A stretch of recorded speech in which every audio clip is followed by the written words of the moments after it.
Olá, então, caríssimos colegas, vamos dar continuidade à segunda parte da hermenêutica, nossa segunda aula. Na verdade, ela é literalmente a segunda parte dessa apostila. Parece que pegaram a apostila, quebraram em várias partes e transformaram cada parte em uma aula.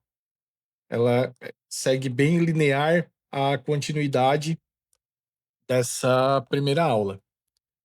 Então, lembrando que ela não substitui a leitura da apostila propriamente dita, e nem a aula do professor.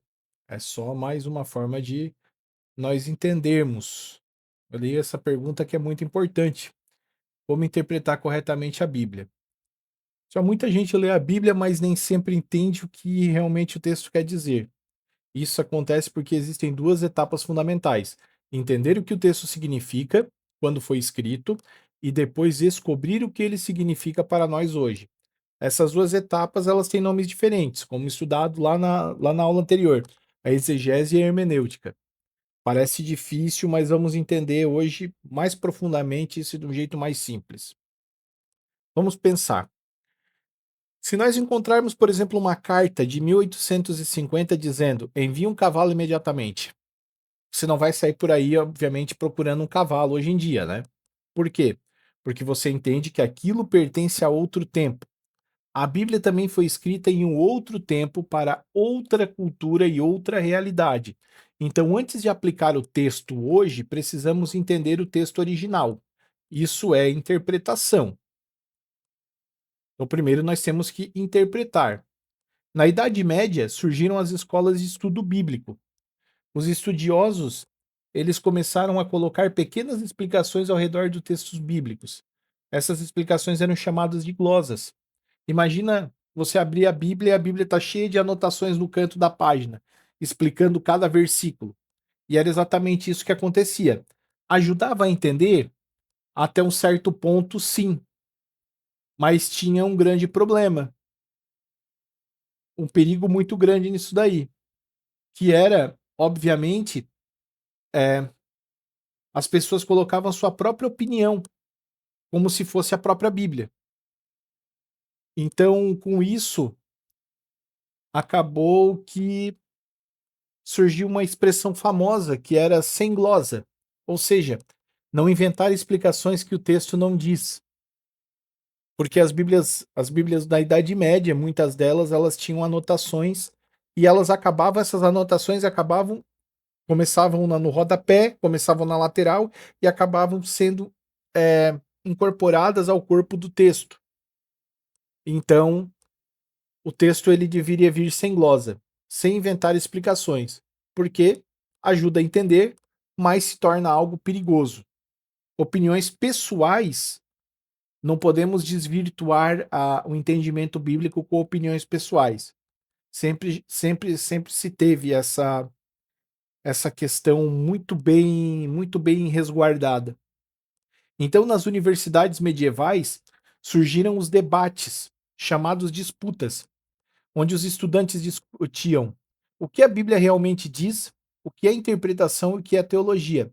E aí nasceu uma descoberta muito importante. Explicar o texto bíblico não é a mesma coisa que dar opinião religiosa. E aqui começa a separação entre exegese, que é entender o texto, e teologia, que é refletir sobre a fé. Um pensador chamado Hugo de São Vítor ensinou algo muito bonito sobre isso. Estudar a Bíblia precisa unir duas coisas: inteligência e espiritualidade. Não adianta só estudar sem fé, mas também não adianta só sentir sem estudar. É como dirigir. A fé é o motor e o estudo é o volante. Sem o volante, obviamente, você bate. Então aqui aparece um erro muito comum até hoje. Algumas pessoas, elas começaram a ler a Bíblia ao pé da letra, sem considerar o contexto histórico. Um exemplo: Jesus manda saudar com ósculo santo. Isso não significa que hoje todo cristão precisa cumprimentar alguém com um beijo. O princípio permanece. A forma cultural muda. E o perigo é ler pensando: o que eu acho que esse texto quer dizer? Então vamos voltar ali, pessoal. Quando quando há alguma parte da Bíblia, nós não podemos ler nenhuma parte dela ao pé da letra. Igual nessa questão bem importante, saudar com ósculo santo, vai dar o beijo da paz. Hoje não necessariamente a nossa cultura mudou. Nós saudamos apertando as mãos, nos cumprimentando. Então o princípio permanece. Qual é o princípio? É cumprimentar-se. Mas a forma cultural de fazer isso mudou. Então, não podemos ler ao pé da letra. Temos que ler e interpretar, levando-se em conta a cultura da época e a nossa cultura de hoje em dia. O correto é sempre perguntar primeiro o que o autor quis dizer naquela época. A tradição cristã ela ensinou que a Bíblia possui vários níveis de compreensão, então a Bíblia tem vários sentidos. Vamos simplificar. O primeiro, sentido literal, é o que realmente aconteceu. Por exemplo, Jerusalém é uma cidade real. Pronto. Isso é o sentido literal. Falou, que estavam em Jerusalém. Jerusalém é uma cidade real, esse é o sentido literal. Eles estavam em Jerusalém. Sentido moral. O que o texto ensina para a minha vida? Confiar em Deus nas dificuldades. Isso é o que o texto é o sentido moral. Qual é o sentido moral? É o que vai levar de ensinamento para a minha vida. Nesse texto que eu estou lendo da Bíblia, vamos colocar um texto hipotético, que diz que o sentido moral dele é confiar em Deus nas dificuldades, ponto. Esse é o segundo pilar aí que eu tenho que colocar nos níveis de compreensão. O primeiro é o sentido literal, o segundo o sentido moral. E o terceiro nós temos o sentido espiritual ou de esperança, onde o texto aponta para a vida eterna, para o reino de Deus. Ou seja, a Bíblia fala do passado, mas também ilumina para o presente e o futuro. Então, sempre que eu ler a Bíblia, eu sempre tenho que tirar essas três partes: o sentido literal dela, o sentido moral e o sentido espiritual de esperança. Sentido literal, o que realmente aconteceu. Sentido moral, o que o texto ensina para a minha vida. E o sentido espiritual ou de esperança. O texto aponta para a vida eterna e para o reino de Deus. E com o tempo, com a modernização das ciências, surgiram novas ferramentas. O estudo da linguagem, a análise das palavras e o estudo da narrativa. Hoje sabemos que palavras mudam de significado com o tempo. Por isso, estudar o texto ajuda a evitar erros, mas exige outros cuidados. Um é não transformar a Bíblia apenas em um livro técnico. Outro é a Bíblia não é só literatura, ela também é mensagem de fé. Então nós não podemos ter, por exemplo, a Bíblia é um livro técnico, ou é o meu manual do que eu devo fazer hoje. Ela é também uma mensagem de fé. Eu tenho que ter esses dois caminhando lado a lado. E o grande desafio da igreja de hoje, com a hermenêutica e exegese, a apostila ela mostra algo muito atual. Muitas vezes a igreja fala, mas as pessoas não entendem.